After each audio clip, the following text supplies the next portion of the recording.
Over the last few thousand years, we have warped our own history. Our stories of the past have been changed, altered, mistranslated, and completely been misunderstood as we rounded the curve on the precession of the equinox. Modern views of our history account for many things, but completely dismiss many very important pieces in the puzzle. For example, the pyramids of Giza. There is no modern theory that accounts for how these could have been made. Individually, each block cannot be pulled even with 50 men pulling it, let alone drag it for hundreds of miles and then stack them on top of each other 450 feet in the air, in such a precise way that even modern technology can't achieve. Not to mention having it lined up precisely with both Orion's belt, a golden mean, and Fibonacci spiral, and be a primary nodal point of every sacred site on the planet. And that's just one example. Our history is not what we think. In Lesson 11, I said that many things that we've been led to believe to be true simply is not. This has got to be the biggest. The field of archaeology recently saw some monumental discoveries that are rocking the foundation of what we think we know about ourselves. Many ancient cities such as Babylon, Erech, and Akkad that were written about in the Bible and other ancient texts were always thought to be myths because no one could prove they existed. Then, one of them was found. This led to finding another, and then another. Inside one of these cities, archaeologists found thousands of cylindrical clay tablets hidden deep within the earth under this ancient city. The tablets were completely covered in text, written in cuneiform, and tell an ancient story that spans back over hundreds of thousands of years on this planet, describing the history of the earth and the origins of the human race in great detail. Now, the first thing we all want to do is just say that they were making things up. They didn't know the history of Earth, and they were simply creating tales to explain where they came from. However, if this was true, how can we explain how they knew so many things about the universe that would seem impossible to know? Not only did the Dogons know all about the distant planets in the solar system, but so did the Sumerians. They described them all in great detail in these Sumerian records. They also knew about the precession of the equinox. That's a tough one for a historian to understand, because it takes over 2,000 years of continuous observation to actually learn that the Earth has a wobble. The Sumerians had this information from day one of their civilization. A man named Zacharias Sitchin spent a long time transcribing these texts and had put them all together in his books, but many others have also done the same, and the interpretations are always very similar. Not only that, but Thoth has also shared information about this with us, and his account matches the Sumerian records. Adamus and other channelings discuss it as well. If you see all of these records and sources, there is a huge connection between the stories. Now, this story spans back hundreds of thousands of years into our past. It talks about Tiamat and Nibiru, the Nephilim, seeding the human race, Adam and Eve, and the children of Lemuria. This portion of the story is really interesting, but not the most crucial to know. We're not going to be covering this at this time. We are, however, going to be picking up the story at the end of Lemuria, and discussing the events of Atlantis up to present day. What I'm going to tell you is a mix of what these records say, along with what Thoth has told us for some finer details. Please have your own experience while watching this. I'm not going to tell you that this is fact. I am simply saying, decide for yourself.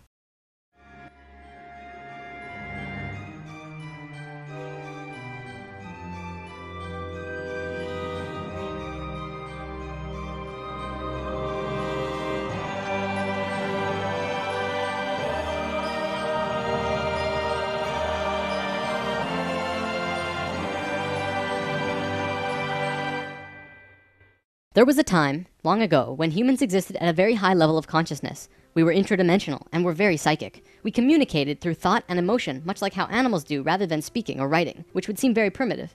We lived primarily on a large string of islands called Lemuria, but there was a consciousness shift. We moved up in consciousness, and the islands of Lemuria sank beneath the oceans. At the time of this shift, a new continent rose out of the waters. We called it Atlantis. Back in the early 1900s, the spiritual path of the United States was similar to what's happening today. People began to learn about meditation and study ancient lands like Atlantis and Lemuria. We actually found quite a bit of evidence that Lemuria existed, and it had to do with coral. See, the ocean floor does rise and fall. Coral can exist up to 150 feet under the surface of the water. In 1910, the surface of the ocean was probably higher because they were able to see coral rings heading away from Easter Islands for a great distance. These rings were estimated to be found at 1,800 feet, which means that for them to have existed, they would have had to be much higher and sunk slowly. Probably more important, they also found the exact same fauna and flora from the Hawaiian Islands all the way to the Easter Islands. This is a great distance, but if you look at a map, you'll see a long string. That string, according to Thoth, used to run along the western shores of Lemuria. It is only on these islands that have the same flora and fauna. Same trees, bugs, bacteria, everything. Science can only explain this if there were closer land bridges between these islands at one point. Although we were studying this at that time, World War I began soon after, and we lost interest in spirituality and the ancient lands for a very long time. After the sinking of Lemuria and the rising of Atlantis, at first the human race became scattered. We moved to various islands and continents all over the world because we didn't have a home. Yet, We didn't know where to go.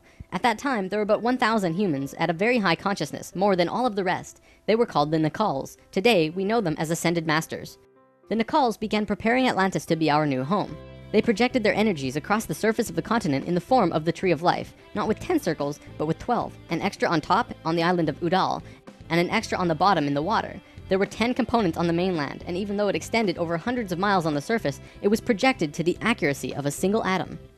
We chose to move to Atlantis because of the Kundalini. In humans, the Kundalini is often referred to as the energy serpent that runs up and down your spine. When activated, it provides an immense amount of energy through all of the chakras. The Earth itself also has a Kundalini because the Earth is alive, like an organism, running from the center of the planet to a specific place on the surface. Wherever the Kundalini resides, the people there become the spiritual leaders of the world. The Earth chose Atlantis to be the new energetic center of the planet. After Atlantis, the Kundalini moved to the mountains of Tibet, which is why the Buddhists were the leaders in pure spirituality for the last 13,000 years. It was a very pure place. It moved again within the last 10 years, but that's a story for another time. If you want to read more, check out the book The Serpent of Light by Drunvalo Melchizedek. Suddenly, in a single day, the Nakals breathed life into the Tree of Life on the surface of Atlantis. This created vortexes of energy rotating out of each and every circle. Once the vortexes were established, the children of Lemuria began to be called forth. Millions upon millions of Lemurians who had settled all across the planet began to be pulled toward Atlantis. A great migration began. However, the Lemurian body of consciousness had only reached the age of 12 as a planetary consciousness. Because we were right-brained, we were a female species, like a 12-year-old girl. And some of our centers weren't working yet. They had worked with these energies, but only mastered 8 of the 10. Each migrating Lemurian was attracted to one of these 8 centers on Atlantis, depending on the nature of the individual. There, they settled and began to build cities. That left 2 vortexes with nobody using them, not a single person. These 2 vortexes were pulling life toward them, and in life, you can't have an empty place. Life will find a way to fill it.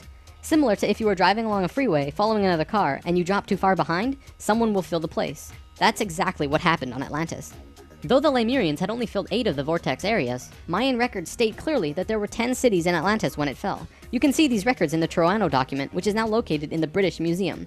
This document is estimated to be 3,500 years old, and it describes in detail the sinking of Atlantis. To fill these 2 empty vortexes, according to Thoth, 2 extraterrestrial races stepped in. Not 1, but 2 completely different races. The first race were the Hebrews, coming from our future. Thoth says that they came from off-planet, but we don't know where exactly. The Hebrews were kind of like a kid who went through 5th grade and didn't make it, so they had to do that grade over again. They learned all the math, the left brain stuff, but they didn't get the right brain aspect of evolving consciousness, the doing. They didn't graduate to the next level of evolution, so they had to do it again.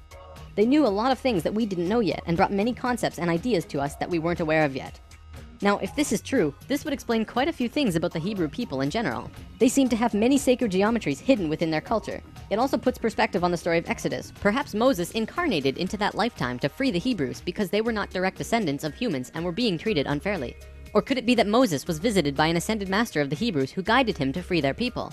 Given what we know about dimensions and consciousness, it definitely puts a fresh perspective on old stories that didn't make much sense. We could talk about this more, but let's continue for now.